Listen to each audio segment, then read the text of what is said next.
The federal government is scoping out how to support Palestinians in Gaza in the event that a peace deal leads to self-governance. So currently there are Canadian military and civilian staff in Israel to help monitor the ceasefire, but it's unclear at this point what Canada's next steps are, as tension between Israel and Hamas remains very high.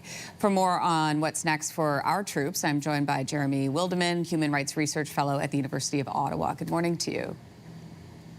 Good morning, Lindsay. So what is Canada's current role in the region right now? I think what I'm going to do, Lindsay, just start off by describing the context in Gaza that the Canadians would be entering. So it's important to keep in mind what Palestinians of Gaza have been through. It's been a site of unimaginable horrors. The entire population has experienced starvation, violence, the loss of loved ones, their homes, their livelihoods, and significant mental trauma.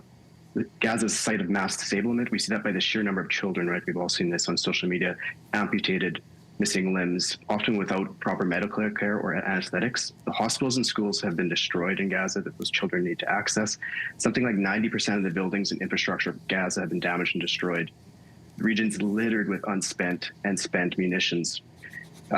In 2023, in October 7th, before the conflict started, there were 2.3 million Palestinians in Gaza. Officials figures say something like 70,000 people have been killed and 170,000 injured. That's like 10% of the population. But the toll is almost certainly higher. The vast majority of the casualties have been civilian, and this is using Israeli military data even. And it's difficult to count the dead with the total destruction there. We've been hearing President Trump saying offhand that there's 1.8 million people approximately in Gaza now. So the assault's been very expansive. President Trump's son-in-law, Jared Kushner, has referred to Gaza looking like a nuclear bomb went off there. Scholars have used terms like genocide, herbicide, domicide, politicide, a lot of these horrific terms. What always strikes me is when I see interviews with Palestinians in Gaza, is how many of the people relate their experiences to Hollywood dystopian films, like a horror film, because there's nothing else that they've ever experienced or seen that they can relate their lives to.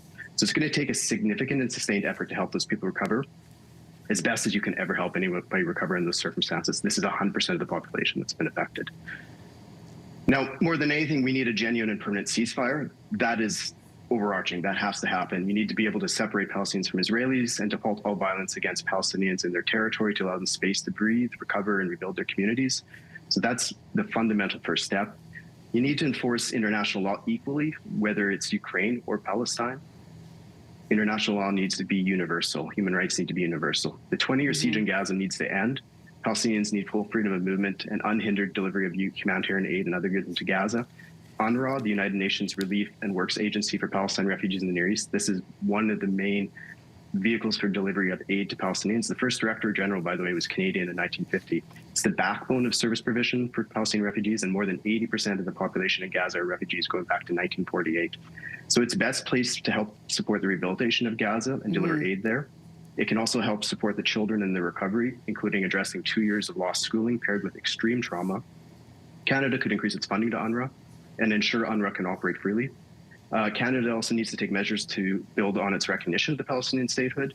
So Palestinians need to be supported in having autonomy to choose their own systems of governance. Right. And recognition is meaningless unless Canada takes steps such as striving to help Palestine gain full membership of the UN. That won't be easy. The United States has a Security Council veto, but this is something important Canada can do. Publicly supporting the International Criminal Court, Criminal Court of Justice, investing in war crimes. So, Jeremy, I know the list is long, but what are we doing right now? Like, what is our role right now, and how could that change? We're not doing a lot other than we've done a recognition without those steps that we need to take as Canada in order to help ensure Palestinians have autonomy in order to rebuild. Canada does support UNRWA. It does spend a certain amount of foreign aid on Palestine. It's relatively significant compared to any other tranche of aid Canada gives. Canada's given substantial amount of money, but it needs to increase because Gaza has been completely destroyed. It's going to take tens of billions of dollars to help Gaza recover. Will we see our troops on the ground, do you think? It's unlikely. Traditionally, Israel doesn't want to have foreign troops in the occupied Palestine territory, which we now recognize as Palestine. So it seems unlikely, but you never know. President Trump is his own force of will. So if the Americans do commit troops there, he's very unpopular in his own MAGA movement, but if he does, then you would see Canada probably committing troops as well. This would be part of alliance politics, supporting the United States. We know Canada's having problems with the Trump administration, so it's possible. Unlikely, but possible. We're more likely to support the increase in police training, and Canada already supports Operation Proteus in the West Bank. You could see that increase. I think it's less likely to see troops on the ground. It's more likely to, if the Palestinian Authority is allowed to take over governance of Gaza, and the Palestinian Authority is the government that the West, Canada, recognizes based out of Ramallah, then you might see an increase in training for police, for the Palestinians on police infrastructure in Gaza. Well, Jeremy, we'll have to end the conversation there, but we Yeah. do appreciate your insight and your thoughts on this morning. Thank you. Pleasure. If you like that video, make sure to subscribe to the Your Morning YouTube feed, where you can find all kinds of new content posted every weekday morning.